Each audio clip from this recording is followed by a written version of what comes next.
پارتنرای من بعد صحبت کنید با پشت دست میکنم دهنتون. من با کسی شوخی ندارم.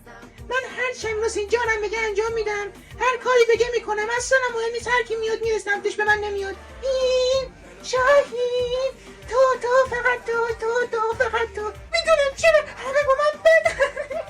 من چی کاری کردم؟ حالا پشمانو من چشم برق چای دادم بهش.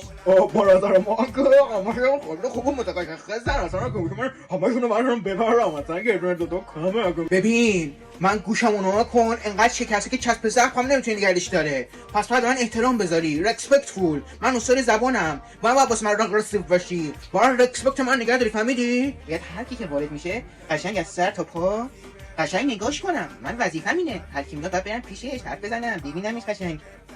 دونم ماما گفتم بیا تو این برنامه، اومدیم 18 قسمت سینگلیم، این سیبیلا رو می‌ذاریم، گفتیم ترنم ما پا بده یا نگار، آخرام تو فیش ما رو ول کردن. ای من